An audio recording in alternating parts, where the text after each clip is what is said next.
नमस्कार, good morning, सत श्री अकाल, आदाब। हम नागपुर छोड़ चले, सुबह सुबह नागपुर छोड़ के हम जा रहे हैं आज ऑलमोस्ट 850 किलोमीटर दूर आगरा। तो 839 प्रिसाइजली 839 किलोमीटर्स जाना पड़ेगा हमको अभी।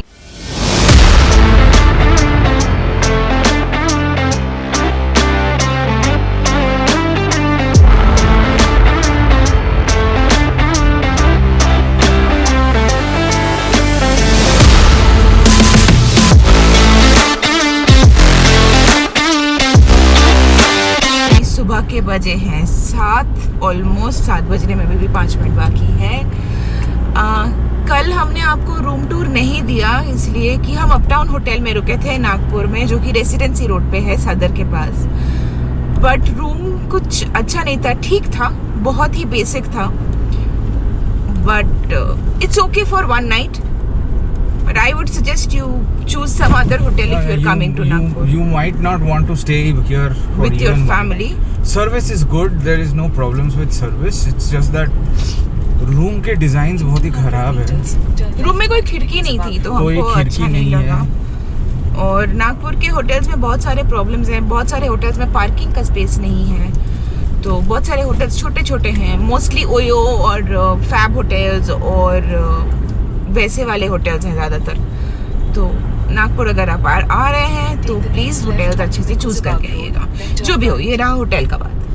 अभी हम और अगर आप रेडिसन में रहना चाहें, आपका बजट उतना हो तो ज़रूर रहिए, क्योंकि छोटे होटल्स उतने अच्छे नहीं हैं। हाँ, रेडिसन, लेमन ट्री वगैरह में आप रुक सकते हैं, but they are extremely expensive.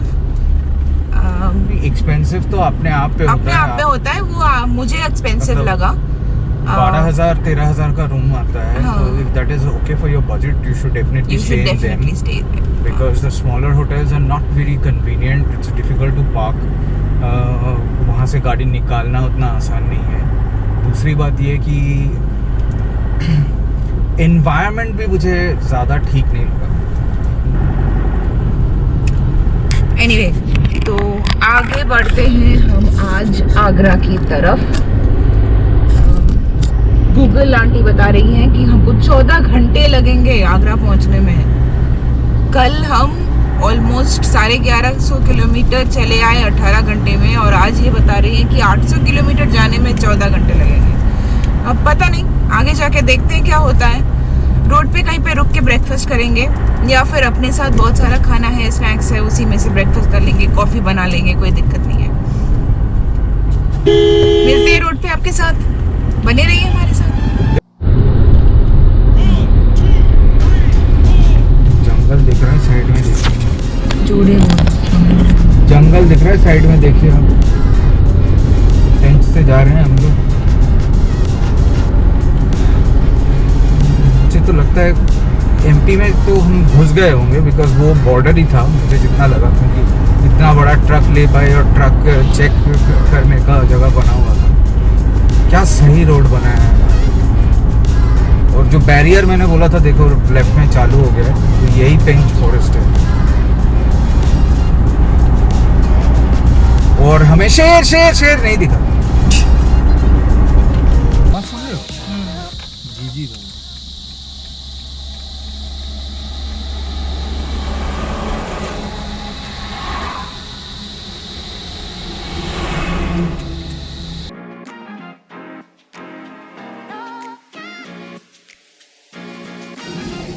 तो ये रहा पेंच मेरे पीछे, ये मेन रोड, नेशनल हाईवे 44, और हम यहाँ चाय पीने आए हैं। ये रहा ढाबा जहाँ पे हम चाय पीने आए हैं। पेंच से ठीक बाहर है, पेंच अभी तक ख़त्म नहीं हुआ है। और वो रहे उस साइड में, आपको दिख रहे होंगे वहाँ पे कृषाणु खड़े हैं, ये देखिए वहाँ पे फ़ोटो उठा रहे हैं। अच्छा, तो यहाँ पे अभी हम चाय पियेंगे। मैंने फ्लास्क में पानी गर्म करने के लिए बोला है, तो गर्म पानी भी ले लेंगे ताकि हमको रास्ते पे, यहाँ पे इस रोड पे ना खाने का ऑप्शंस बहुत कम है, तो ज़्यादा खाने का ऑप्शन हमको मिलेगा नहीं, तो हमको यहीं से खाना लेना पड़ेगा। मतलब खाना जो भी है अपने पास उसी को खाना पड़ेगा, मतलब स्नैक्स वगैरह। और अगर कहीं पे कोई लकीली कोई लंच का ऑप्शन मिल जाता है तो वहाँ पे लंच कर लेंगे, नहीं तो स्नैक्स वगैरह से काम चलाना पड़ेगा। और यहाँ से मैंने गर्म पानी ले लिया है, चाय पीना है, चाय पी के निकलेंगे फिर थोड़ी देर में। ठीक है, मिलते हैं रास्ते पे।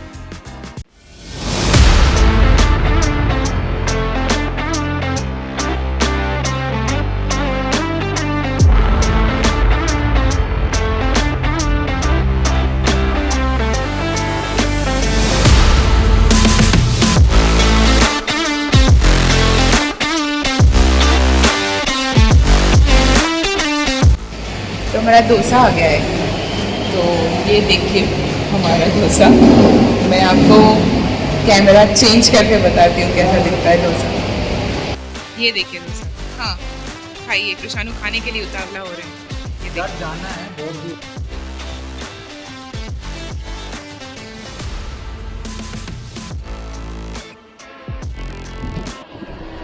आ गए मध्य प्रदेश के फेमस गाय। सच है भाई, झूठ नहीं है, रोड पे गाय घूमते रहते हैं। 3-4 जगह पे देखा अब तक। गाय तो पूरे इंडिया में ही घूमते हैं, लेकिन मध्य प्रदेश में जितना नॉनचैलेंटली, मतलब उनका ही चढ़ने का इलाका है, ऐसे घूम रहे गाय। ये थोड़ा सा अजीब है। एक्सीडेंट करा देने के लिए, क्योंकि ऐसे हाईवेज पे, नेशनल हाईवेज पे स्पीड ज़्यादा होता है गाड़ी की, तो लास्ट मोमेंट पे गाय आ जाए सामने तो एक्सीडेंट होने का बहुत चांस है। बहुत केयरफुली ड्राइव करना। आ गया था मेरे सामने ऑल ऑफ अ सडन, एक ट्रक था मेरे सामने, वो सडनली हट गया, राइट साइड पे चला गया वो, और मैं उनके पीछे था और देखा तो सामने गाय है। फिर मुझे समझ में आया कि वो ट्रक भी राइट में फटाक से गया, क्योंकि उसको गाय को अवॉइड करने के लिए उसने मोड़ा, और मैं उसके ठीक पीछे था। लकीली उतने स्पीड पे नहीं था, 70-80 पे था, तो ब्रेक किया तो सामने वैली, पता नहीं आप लोगों को दिख रहा है कि गोप्रो में आएगा कि बहुत अच्छा दिख रहा था वैली, एकदम दोनों साइड पे जंगल और नीचे वैली।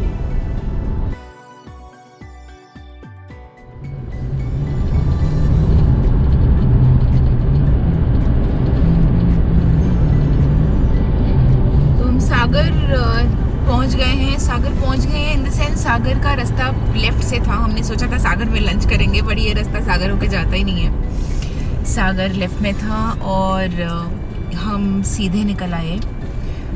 तो बिस्किट्स था हमारे पास, तो हमने बिस्किट्स खाए। एक सीधा रास्ते से मतलब बहुत देर तक चलाते रहो गाड़ी, बहुत देर तक जाते रहो, तो फिर नींद आने लगती है, क्योंकि there is no activity apart from looking at the road. नहीं, एक्चुअली रोड थोड़ा डिफिकल्ट है, क्योंकि पहाड़ है, और पहाड़ नहीं बोलेंगे, रेविंग्स है, ये रिवाइंस है और कुछ नहीं है, ये छोटे छोटे पहाड़ जैसा है। पहाड़ है, तो रास्ता मतलब प्लेन में जाता है, फिर पहाड़ियों में जाता है, फिर प्लेन्स में जाता है। और देखने में अच्छा है, मतलब आप खुद भी देख सकते हैं वैलीज के, मतलब पहाड़ क्रॉस करके वैलीज के थ्रू आते हैं। ये रेविंस तो वैसे एमपी का एकदम सिग्नेचर है। अच्छा ही है, रोड एक्साइटिंग है, लेकिन दिक्कत ये है कि आपको अगर खाने का है, लंच करना है, जो होटल्स हैं वो उतना खास कुछ नहीं है, और एक मिस हो गया मतलब आपको फिर 100-150 किलोमीटर बाद एक बहुत ही वो एक बहुत मुश्किल का चीज़ है कि खाने का जगह नहीं है, तो साथ में खाना लेके आइए। अगर आपको भूख लगती है बीच बीच में, तो आप स्नैक्स वगैरह खा सकते हो।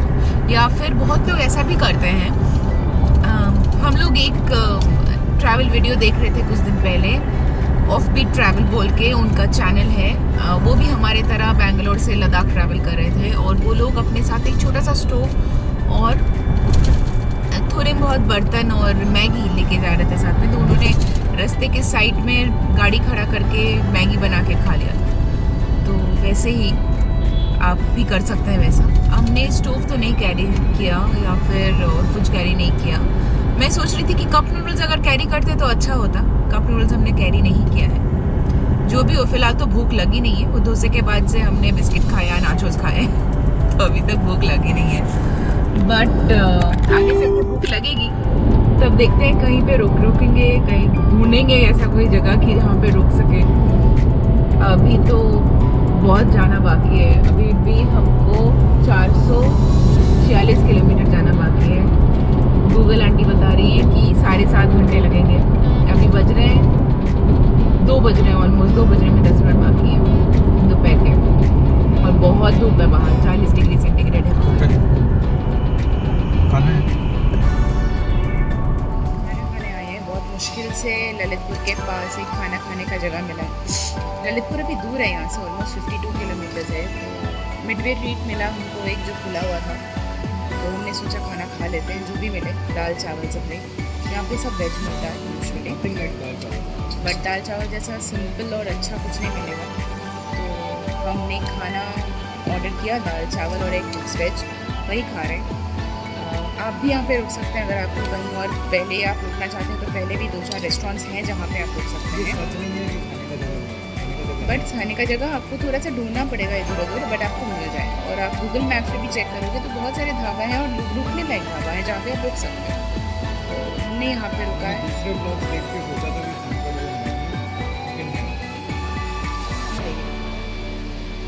ये रहा चावल और ये रहा दाल और सब्जी। और कृष्णा ने ऑलरेडी खाना चालू कर दिया है। जल्दी जल्दी खाना खा के हम जल्दी जल्दी जाएंगे। अभी भी 400 से 450 किलोमीटर लगभग जाना बाकी है हमको। तो मिलते हैं रास्ते पे। खाना खा लिया हमने और अभी हम निकल पड़े हैं फिर से रास्ते पे। ये हमने अभी अभी एमपी बॉर्डर क्रॉस किया। ये जगह का नाम है मनहोल। जैसे मैंने आपको बताया, यहाँ पे एक मिडवे ट्रीट है जो खुला हुआ है। वहाँ पे आप चाहे तो लंच कर सकते हैं। हमको भूख नहीं लगी थी तो हमने लेट से लंच किया आज। तो अभी हम फिर से निकल पड़े हैं। अभी जा रहे हैं towards Lalitpur.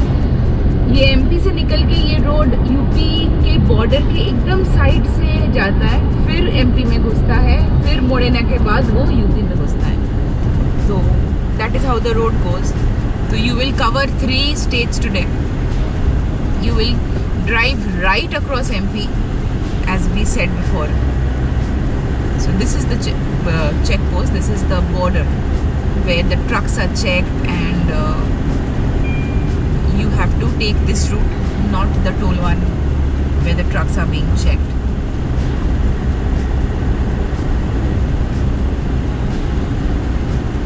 There you see integrated MP border check post.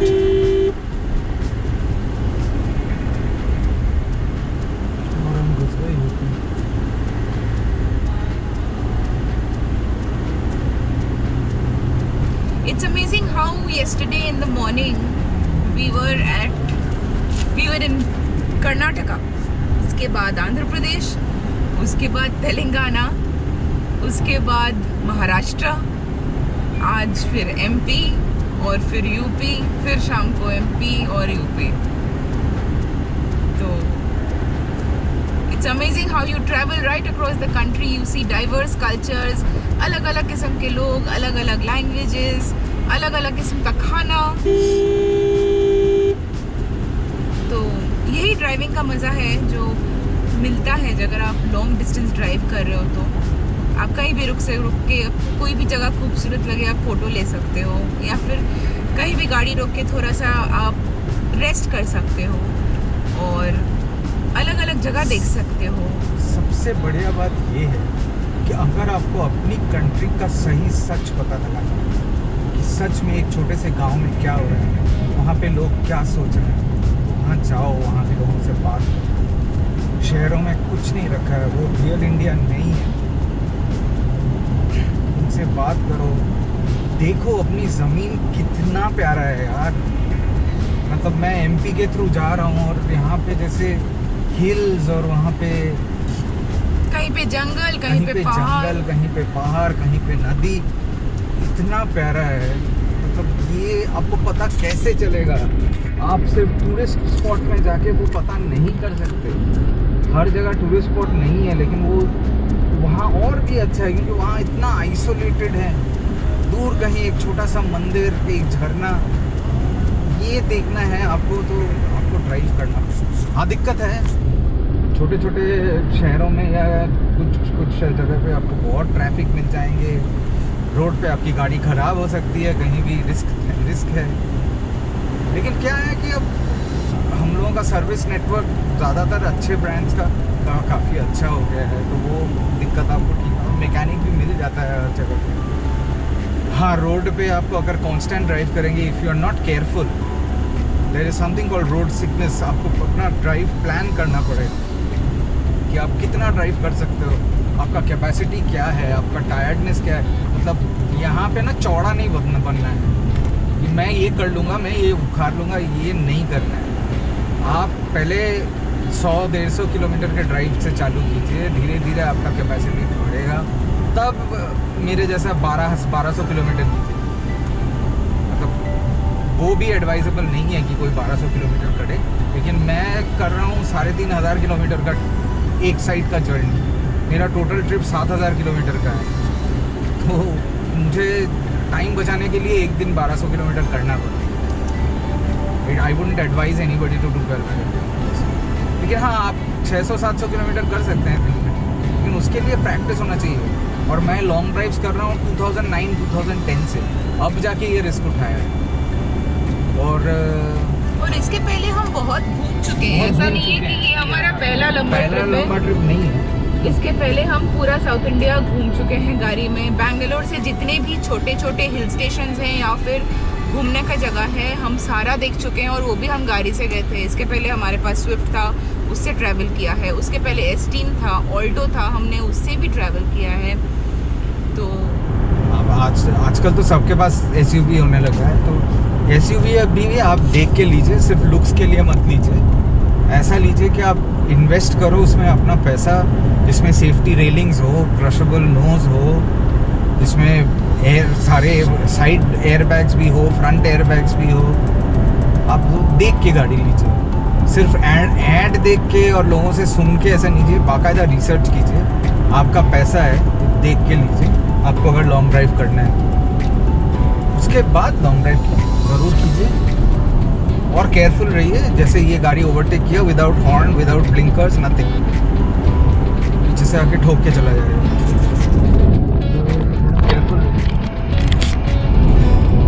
लेकिन बेनिफिट्स बहुत ज़्यादा है, घूमने का मज़ा बहुत ज़्यादा है।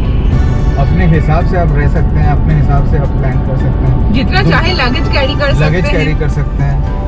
ऐसा नहीं है कि दूसरे के शेड्यूल के साथ आपको मैच कराना पड़ेगा। 8 बजे ट्रेन है, 10 बजे फ्लाइट है, ऐसा नहीं है। आप आराम से जा सकते हैं। ऐसा कीजिए, छोटे छोटे शहरों को एक्सप्लोर कीजिए, अपनी कंट्री को जानिए। कंट्री को एक्सप्लोर करते हैं आपको 20-25 साल लग जाएंगे। उसके बाद अगर आपको बाहर जाना है तो बाकायदा इंटरनेशनल लाइसेंस करा लीजिए। एक छोटा सा परमिट होता है, और इंडिया का लाइसेंस ज़्यादातर कंट्रीज़ में एक्सेप्टेड है, यूएस में भी एक्सेप्टेड है। एक परमिट कराना पड़ता है इंग्लिश, ये इंटरनेशनल ड्राइव के लिए। और जाइए, इतने सारे सर्किट्स हैं।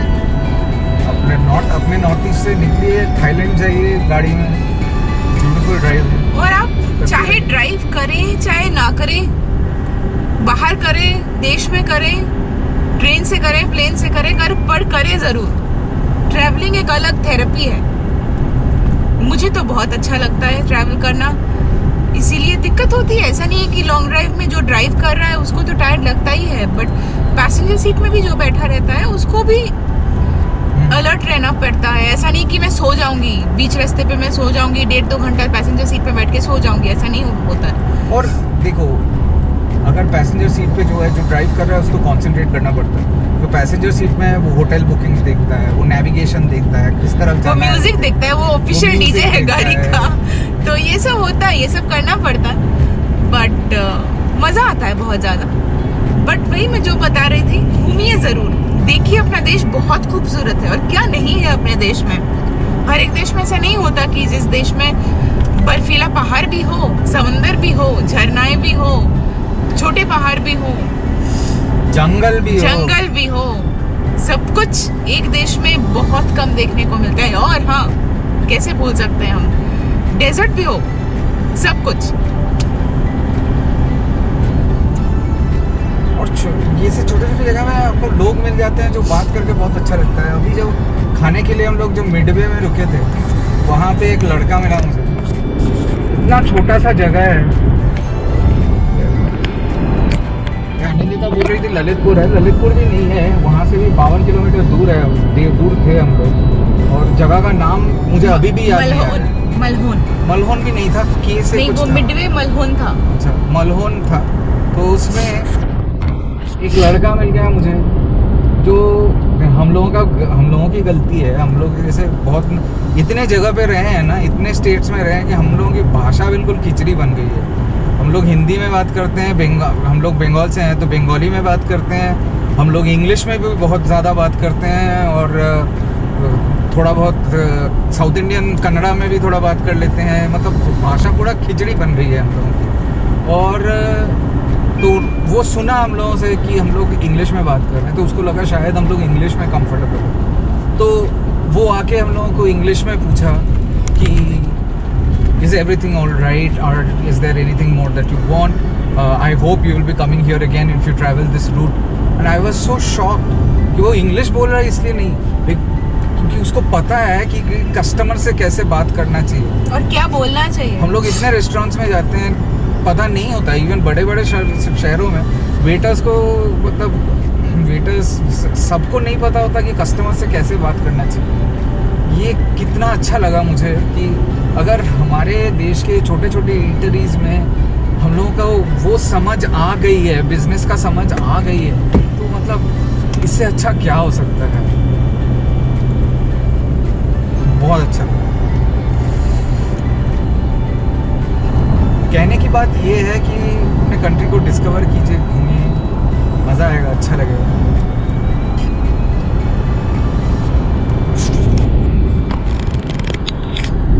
चलिए आगे बढ़ते हैं, आगे देखते हैं क्या क्या आएगा। ललितपुर पहले आएगा, उसके बाद झांसी आएगा, झांसी के बाद हम फिर से एमपी में घुसेंगे। मिलते हैं थोड़ी देर में आपसे, चलिए हमारे साथ।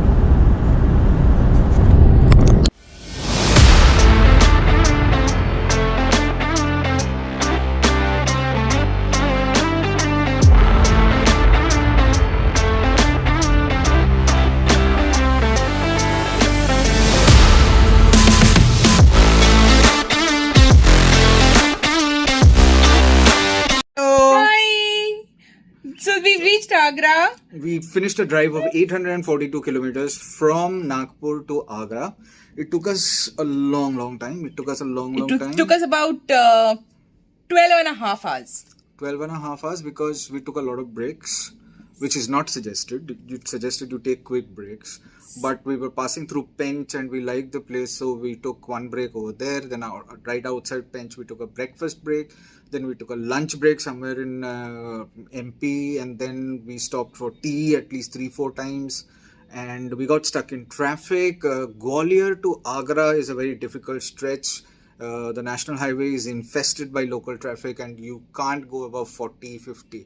And that's a difficult stretch to do, especially at night. So keep that in mind. Start as early, don't be late. Don't start at 7 o'clock as we did. Start early if you are traveling from the south to the north and you are traveling from Nagpur to Agra or Nagpur to Gwalior. Start early, start by 6:30. Try to avoid the truck traffic. And avoid Morena late in the night because Morena is a crossing between UP, MP and Rajasthan border. And if you are stuck in the traffic amidst the trucks, you will have a horrible time. We did not get stuck. Otherwise, we would have reached at midnight. Yeah. Okay. Now let me give you a room tour quickly. We've put up in Crystal Sarovar Premier, which is near Tajganj, very near to Taj Mahal. And it's a lovely hotel. It's a 5-star, as they say, and looks pretty nice. Let me give you a room tour quickly. This is the room, and and we got a room with 2 twin beds because the hotel is almost fully booked, and Apparently they upgraded us. they upgraded us to a deluxe room from a superior room, and we got this room. But As a consequence, they split our bed. so there are two beds, as I was mentioning. There's a sofa and a place to sit over here. There's a writing table on this And we side. need one bed because we're married. Whatever is available, I don't know. This is probably an adjoining room. This is probably a door to an adjoining room. There is tea, coffee as usual, like any other hotel. Cupboard, and this is the washroom. Doesn't look too big, but it's decent. It's fine. It's definitely better than the Nagpur hotel. Definitely better. And it is very near to the Taj Mahal. Taj Mahal is visible from the rooftop in the morning. They have a rooftop swimming pool. The hotel is called, I'll mention again, Crystal Sarovar Premier, and it is mid-budget and quite decent in this price. Okay? So we'll just tuck in ourselves for the night. We are really tired. 2 long rides, 2 consecutive days. Really tired. So let's just rest for today. And we'll see you tomorrow in the morning when we go to see Taj.